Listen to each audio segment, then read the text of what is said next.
এই যে এত নৈরাজ্য, এত দুঃশাসন, এত অনাচার, এটা কবে বন্ধ হবে? মানে একটা অপেক্ষা করছিলাম কার মাধ্যমে এটা হবে। ট্রাকের পর ট্রাক যাচ্ছে এবং দুঃস্বপ্ন আমাকে যে কেমন তাড়া করে ফিরেছে আমি বলে বোঝাতে পারবো না। আমার কাছে মনে হচ্ছে যে খুব টর্চার হচ্ছে, আমাদের সন্তানদের উপর খুব টর্চার হচ্ছে, খুব নির্যাতন করছে। আমার মনে হচ্ছে আমি নিজেই নেমে যাই রাস্তায়।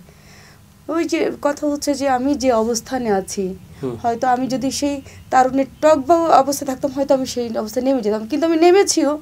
আবার দেখা যায় যে আমি তো ওই লাইনে নাই, আমি তো আমার জায়গায়। এমনও গেছে যে আমি আমাদের আবার ফেসবুকে এইসব শেয়ার করতে, যে নজরুলের যে প্রণোদনামূলক যে গানগুলো ছিল, যেমন কারার লৌহ কপাট, তারপরে আরও যে গানগুলো, শিকল পরার ছল। তো এই যে আমি ফেসবুকে যখন এগুলো শেয়ার করছিলাম, ফেসবুক কিন্তু বন্ধ করে দিয়েছে, গণমাধ্যম বন্ধ, সবকিছু বন্ধ। গণমাধ্যম না মানে প্রিয় দর্শক, আসসালামু আলাইকুম। শেবরট টিভির সাহিত্য অনুষ্ঠানে স্বাগত জানাচ্ছি আমি আফসান নিজাম। আজকের অনুষ্ঠানে উপস্থিত আছেন রাবেয়া সুলতানা। রাবেয়া সুলতানা একই সাথে কবি, প্রাবন্ধিক, কথা সাহিত্যিক এবং শিক্ষক। রাবেয়া সুলতানা কেমন আছেন? আছি, আলহামদুলিল্লাহ ভালো আছি। আপনি ভালো আছেন? হ্যাঁ, ভালো আছি। বাংলাদেশে একটা লাল বিপ্লব হয়ে গেল। এই বিপ্লব কিভাবে পরিবর্তন হয়েছে বা এই পরিবর্তন আপনাকে কিভাবে জাহিত করছে সেটা একটু জানতে পারি? বিপ্লবের আগের মুহূর্তটা বলি, যে অবস্থাটা দেখছিলাম, আমার কাছে মনে হচ্ছিল যে এই যে এত নৈরাজ্য, এত দুঃশাসন, এত অনাচার, এটা কবে বন্ধ হবে? মানে একটা অপেক্ষা করছিলাম কার মাধ্যমে এটা হবে। আমার এর আগে মনে পড়ছিল আমাদের এই যে ছোট ছোট শিশুরা, স্কুলের বাচ্চারা, আপনি জানেন যে এরা এই যে ট্রাফিক কন্ট্রোল নিয়ে এরা 18 সালে একটা ওরা একটা ভূমিকা পালন করেছিল। দেখা গেছে যে ওরা একটা গাড়ি আটকে দিয়েছে, মানে বড়দের যে বিষয়টা কাজ করে না, ওদের মধ্যে সেই বিষয়টা কাজ করেছে। তো আমার মানে ওদের যে ওরা কবে কাজ করবে, ওরা কবে এগিয়ে আসবে, আমার এই বিষয়টা মাথার মধ্যে ছিল একটা বিষয়। আর ওই সময়টাতে আমি আসলে ঢাকায় এসে আটকে গিয়েছিলাম, 16 তারিখে এসে আমি আটকে গিয়েছিলাম। আমি একটা পেশাগত কাজে আসছিলাম। তো যখন আমি দেখছিলাম যে এই অবস্থা, আমি রাজারবাগ পুলিশ লাইনে ওখানে ছিলাম এবং আমি রাতে ঘুমোতে পারতাম না। যে আমি 13 তলা 14 তলার উপর দিয়ে যে ট্রাকের পর ট্রাক যাচ্ছে এবং দুঃস্বপ্ন আমাকে যে কেমন তাড়া করে ফিরেছে আমি বলে বোঝাতে পারবো না। আমার কাছে মনে হচ্ছে যে খুব টর্চার হচ্ছে, আমাদের সন্তানদের উপর খুব টর্চার হচ্ছে, খুব নির্যাতন করছে। আমার মনে হচ্ছে আমি নিজেই নেমে যাই রাস্তায়। ওই যে কথা হচ্ছে যে আমি যে অবস্থানে আছি, হয়তো আমি যদি সেই তারুণের টকবাউ অবস্থায় থাকতাম হয়তো আমি সেই অবস্থায় নেমে যেতাম, কিন্তু আমি নেমেছিও। আবার দেখা যায় যে আমি তো ওই লাইনে নাই, আমি তো আমার জায়গায়। এমনও গেছে যে আমি আমাদের আবার ফেসবুকে এইসব শেয়ার করতে, যে নজরুলের যে প্রণোদনামূলক যে গানগুলো ছিল, যেমন কারার লৌহ কপাট, তারপরে আরও যে গানগুলো, শিকল পরার ছল।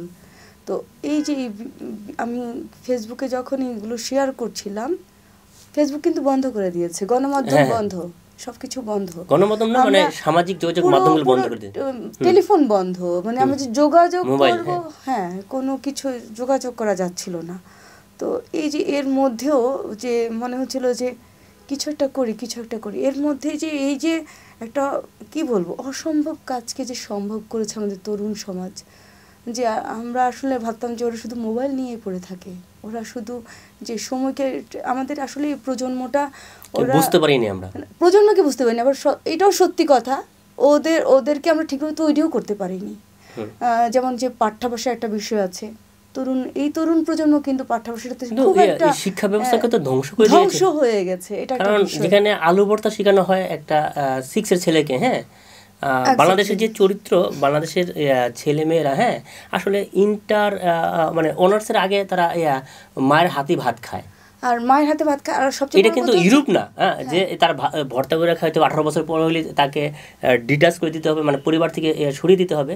কিন্তু তারা মনে করছে যে এই 18 বছর হলেই না, কিন্তু বাংলাদেশের সমাজ ব্যবস্থা যেটা, সেটা হলো যে তার ছেলে যখন অনার্সে পড়ে তখনও তার মায়ের হাতে ভাত খায়, নাহলে সে খায় না। হ্যাঁ, তাকে যে পরিপূর্ণ মানুষ হিসাবে সে যে পৃথিবীতে হাঁটবে, তাকে সে হাঁটার পথটা আমাদের মারা তো রেকুতে দেয় না, তাকে ছোট করে রাখতে চায়। না ছোট করতে রাখলেও হয়, কিন্তু এটা তো এই এই চরিত্রে এটা কিন্তু সমস্যা হতে পারে, পরনির্ভরশীলতা। কারণ এই ছেলেটা আবার বাইরে যাবে, এই ছেলেটা যখন বাইরে যাবে তখন সে ধাক্কা খাবে, তাকে সব কাজ নিজের হাতে করতে হয়। আসলে আমাদেরকে যেভাবে আমাদের মুখের মানে কথা বলার জায়গাটাকে বন্ধ করে দিয়েছে, আমাদের মতামত প্রকাশের বিষয়টাকে বন্ধ করে দিয়েছে, সব কিছু কীরকম নৈরাজ্য না। যেমন আমরা এই যে আমি গভর্নমেন্ট এমপ্লয়ি, তো দেখা যায় যে নির্বাচনের যে দায়িত্বগুলো পড়ে, আমরা ভোটের যে ডিউটি এই ট্রেনিং নিই, ভোটের ডিউটি নিই, প্রতি মুহূর্তে নিজের সাথে নিজের মানে দ্বন্দ্ব করতে হচ্ছে যে আমি এই কাজটা করছি, আমি তো আমার দেশের জন্য নিজেকে ওইভাবে তৈরি করেছি, বাট এই কাজটুকু করার জন্য তো তৈরি হইনি, কিন্তু আমাকে এইভাবে কাজ করতে হচ্ছে। আপনার কাছে একটু বলি, এই 18 সালে যে ছেলেমেয়েরা 9-এ পড়তো তারাই কিন্তু অনার্সের ছাত্র, 24-এ এসে তারাই এই 4 বছর 18 থেকে 24 6 বছরের মধ্যে এরাই বড় হয়ে এই 24-এর আন্দোলনটা করেছে। আমরা সেই সময় বুঝতে পারি না যে এই ছেলেরা যে যারা শক্তিটা একটা বড় মানে তারাই মূলত এই আন্দোলনটা দাঁড় করিয়েছে। আচ্ছা, এই আন্দোলন নিয়ে আপনার কোনো লেখালেখি আছে কি না? আমার কিছু কবিতা আছে, আমি এটা নিয়ে একটা গল্প লিখবো, এরকম একটা চিন্তা ভাবনা আছে, এখন আমি শুরু করিনি। এই বছর প্রায় 150-এর উপরে মানে জুলাই বিপ্লব নিয়ে লেখা বই প্রকাশ হয়েছে। হ্যাঁ, আমার একটা কবিতা আছে, আমরা আশা করবো যে আপনি সেই রকম কিছু বই লিখবেন তাদের নিয়ে। কতগুলো বই প্রকাশ হয়েছে আপনার? আমার এই পর্যন্ত 3টা কবিতার বই বেরিয়েছে, আর একটা শিশুতোষ গল্প আছে, আর একটা ফিচার। ফিচারগুলো কি নিয়ে? ফিচারগুলো বেশিরভাগ হচ্ছে নারীদের অবস্থা, স্বাধীনতা নিয়ে, নারীদের সচেতনতা নিয়ে, আর হচ্ছে আমাদের প্রাথমিক শিক্ষা ব্যবস্থা আছে, আমাদের দুর্নীতি আছে, শিশুদের আছে, সামাজিক প্রেক্ষাপট আছে, এই সব কিছু মিলিয়ে। এই যে লেখালেখি করছেন, এটা পারিবারিক সামাজিক কোন বাধার সম্মুখীন হন নারী হিসেবে? আসলে বাধা, আপনি যে ধরেন সাঁতার কাটছেন, সাগরে সাঁতার কাটছেন, আপনার ঢেউ কি আসে না আপনার তো এটা আসবেই। বাধার শিকার হয়েছে আমি সেভাবে বলবো না, আমার পরিবারটা একটু ধর্মীয় আদলের এবং ধর্মীয় মনস্ক, তো আসলে কেউ লেখালেখির সাথে সেভাবে সম্পৃক্ত নয়, ছোটবেলা থেকে লিখছি, তো আমি একটু মানে সবার স্রোতের বিপরীতে যেরকম চলে সেই স্রোতের বিপরীতে চলছি, তো এটা পরিবারের কাছে একটু মানে সবাই ওটাকে একটু কেমন যেন দেখে, বা যে কেউ একটু বেশি স্বাধীনতা পেয়ে গেছে, ও ইচ্ছা মতো চলে, কিন্তু আমি যে ইচ্ছা মতো চলেও যে নিজেকে নিয়ন্ত্রিত লাইফ লিড করি, বা এইটা আসলে ওরা হয়তো বোঝে না। হ্যাঁ, তো এটা আছে, এটা স্বাভাবিক, এটা থাকবে। যুদ্ধ জীবনটা মনে করি যুদ্ধের মতো, যুদ্ধ করে টিকে থাকতে হয়, তো আমি মনে করি আমার এই লেখালেখির বিষয়টা একটা যুদ্ধের মতো। লেখালেখি করে আপনি তো শিক্ষক, হ্যাঁ, আপনার ছাত্রদের মধ্যে আপনার যে লেখালেখি সেটা কিভাবে কোনো প্রভাব ফেলছে কি? আমার শিক্ষার্থী, আমি তো প্রাইমারি স্কুলের টিচার, তো এখানে বাচ্চাদেরকে ওইভাবে ওদেরকে ইনফ্লুয়েন্স করা যায় না, আর বিশেষত আমি এখন যেখানে আছি এটা হচ্ছে যে শিল্পাঞ্চল, এই মানে এরা খুবই দরিদ্র, দেখা যায় যে এদের কারো পরিবার নাই, বাবা চলে গেছে, মা চলে গেছে, মানে একটা শিশু দেখা যায় যে সেটা আবার তার ছোটো বোনটাকেও দেখছে, এরকম শিশু, তো ওদেরকে আসলে ওইভাবে যে এই লেখালেখির মধ্যে সেরকম সম্পৃক্ত করা সেরকম কিছু বিষয় না, তবে তাদেরকে আমি আলোর যে দীপ শিখা আছে সে দীপটা জ্বালানোর চেষ্টা করি, যে জীবনে চলতে হবে, কিভাবে চলতে হবে, মানে কিভাবে সহজ সত্য পথটা বেছে নিতে হবে, আমি সেইটা তাদেরকে দেখানোর চেষ্টা করি। এই প্রসঙ্গে আমি একটু বলি, যেমন আমি যেহেতু লেখক, আমার অবশ্যই লেখকের একজন দায় আছে, আমি এটা মনে করি। যদি কোনো লেখক মনে করে যে আমি লিখছি আর সমাজের প্রতি আমার কোনো দায় নাই, আমি মনে করি এটা আসলে কোনো কথা না। লেখক হিসেবে লেখকের সমাজের প্রতি, পরিবারের প্রতি, রাষ্ট্রের প্রতি দায় থাকবে, এটা খুব স্বাভাবিক। তাহলে আমি ওই যে আপনি যে লাইফটা বলেন, মানে এটা হলো আমাদের জীবন বাস্তবতার একটা গল্প, হ্যাঁ, সেই গল্পগুলো কি আপনার সাহিত্যে উঠে আসছে? জীবন বাস্তবতা আসলে গল্প, আমি এখনও আমার গল্পগুলো গ্রন্থাকারে প্রকাশিত হয়নি, আমি চাই যে সেটা হোক, তাদের লাইফ নিয়ে কি আপনার কোনো গল্প বা উপন্যাস আছে নি, যেই শিশুদের নিয়ে আপনি কাজ করতেন? না, এখন পর্যন্ত আমি দেখছি, এখন পর্যন্ত আমি সেভাবে সেটা তুলে আনতে পারি, হ্যাঁ, সেটা রিয়েলাইজ করেছেন, কিন্তু এখনো পর্যন্ত আমি নিয়ে আসতে পারেননি। হ্যাঁ, আমাদের এই ধরনের লাইফ নিয়ে লেখালেখি খুব, কিন্তু শিশুদের নিয়ে আমার ফিচার আছে, ফিচার আছে। হ্যাঁ, তাহলে আপনার যে লেখালেখি এবং সাহিত্যর জায়গাটা বললেন, যে বিশেষ করে শিক্ষার যে জায়গাটা বললেন, যে এই পর্যায়ের প্রান্তিক জনগোষ্ঠীর যে লেখাপড়া করাচ্ছেন আপনি শিশুদের নিয়ে, হ্যাঁ, ওরা কি মনে করেন যে তারা কি ঝরে যাচ্ছে খুব দ্রুত, নাকি তারা কি ওভারকাম করতে পারছে? এদের মধ্যে ঝরে যাচ্ছে একটা সংখ্যা, সেটা খুব অল্প। যেমন দেখা গেছে যে ক্লাস 5-এ উঠেছে, গার্ডিয়ান বিয়ে দিয়ে দিচ্ছে, আমরা ধরে রাখতে পারিনি, হ্যাঁ, আমাদের কথা শুনছে না। তো এইটা হচ্ছে। তবে আবার এরকম গল্প আছে যে এই আমারই ছাত্রী, ওই এলাকারই ছাত্রী, সে একটা ফ্যাক্টরিতে কাজ করে, আবার সে ইন্টারমিডিয়েট পড়ছে, সে যুদ্ধ করছে। তো এইটা যে আমি যে ওদেরকে স্বপ্নটা ধরিয়ে দিতে পেরেছি, এইটা আমার কাছে ভালো লাগে। এই যে ওই মেয়েটাকে নিয়ে তো একটা উপন্যাস হতে পারে, অসাধারণ একটা কাহিনী। আমরা চাইবো যে হ্যাঁ, আপনি এই সেই প্রান্তিক জনগোষ্ঠীর দুঃখ বেদনা, তাদের জীবনকে নিয়ে, হ্যাঁ, আপনি আপনার সাহিত্য ও লিখেন।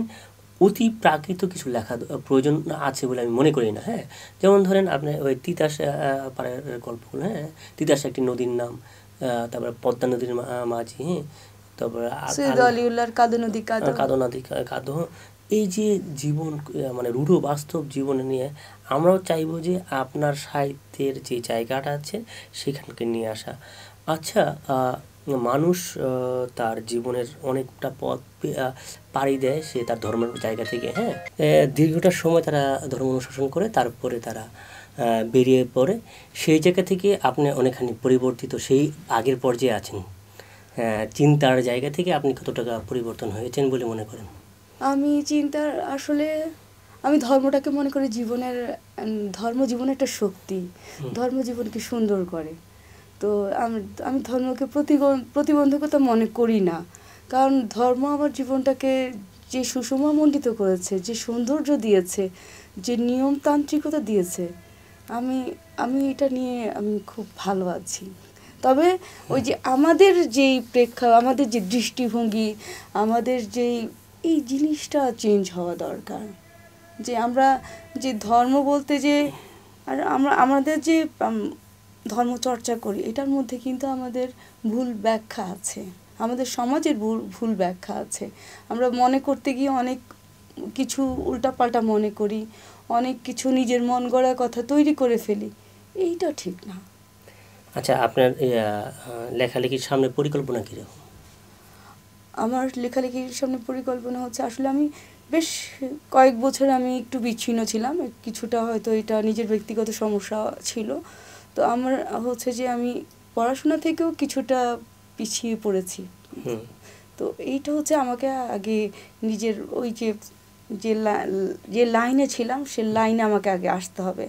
তো এইটার পিছনে এখন আমি আছি, এখন একটু একটু করে সময় দিচ্ছি। তার হচ্ছে যে আমি আমার গল্পগুলো শেষ করতে চাই, আমি উপন্যাসে হাত দিতে চাই, আমি সব ধারাতে কাজ করতে চাই, গল্প, কবিতা, উপন্যাস।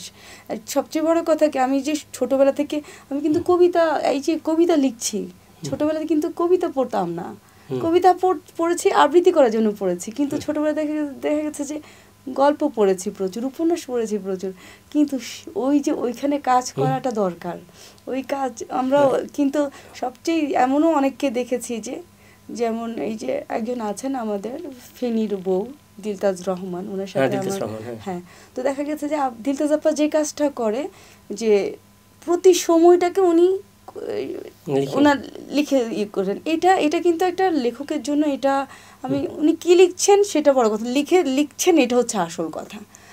তো হচ্ছে যে এই জিনিসটা কিন্তু তুলে আনা দরকার। একটা ছোট ছোট সময় দেখা যায় হীরকখণ্ড হয়ে যায়, হ্যাঁ, সম্ভাবনাময় মুহূর্ত হয়ে যায়। তো এই মুহূর্তগুলোকে তুলে আনা দরকার।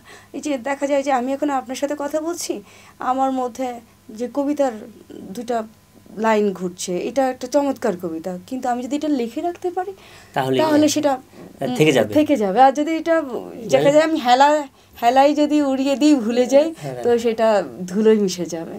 তো আসলে কাজ করাটাই হচ্ছে আসল কথা। প্রিয় দর্শক, এই রাবেয়া সুলতানার সঙ্গে কথা বললাম।